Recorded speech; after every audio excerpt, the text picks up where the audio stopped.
Diolch. A wnaeth y gweinidog ddatganiad am ddysgu Cymraeg I oedolion.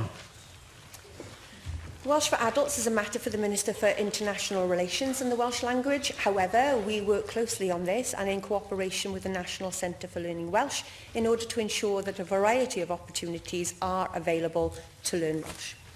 Yn sicr mae yna feisydd yma hyn sy'n gorgyffwrdd â chyfrifoldebau gwahanol weinidogion. Mae twristiaeth yn bwysig I economi Cymru, ond gai dynnu sylw'r gweinidog at atroddiad gan fudiad Cylch yr Iaith ar y testyn gor-dwristiaeth ar iaith Gymraeg. Yn sicr mae yna sgil effeithiau I dwristiaeth. Mae angen mynd i'r afel anhwag. Un peth allan I wneud ydy trio symud o'r droed ôl i'r droed flaen a trio mynd ar Gymraeg drwy addysg yn fwy uniongyrchol at dwristiaid a'r rheini sydd, dwi'n meddwl, yma'n fwy parhaol na hynny o bosib fel perchnogion ailgartrefi. Mi ydyn ni, ym Mhaid Cymru gyda llaw yn gweld potensial clir I ddatblygu twristiaeth iaith yma, hynny'n fater I weinidog gwahanol. Ond pa gynlluniau sydd gan y gweinidog addysg yn benodol I hyrwyddo dysgu Cymraeg I oedolion yn y cyd-destun twristaidd a'r rheini sydd yn setlo yng Nghymru yn barhaol neu yn rhannol, a sut mae hi'n gweld y ffordd ymlaen I yrru ymgyrch recriwtio dysgwyr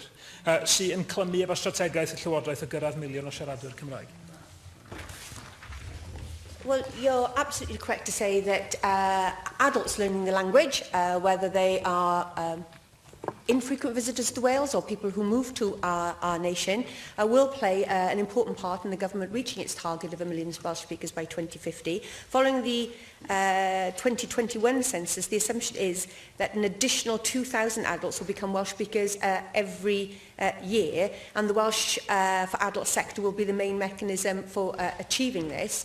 As I said, we continue to work across ministerial portfolios and with the National Centre to look to see what more we can do to promote the availability of adult learning, as well as making sure that when people do come to Wales as tourists, that we increase the opportunity of young people who work in that industry to be able to utilise their Welsh language skills.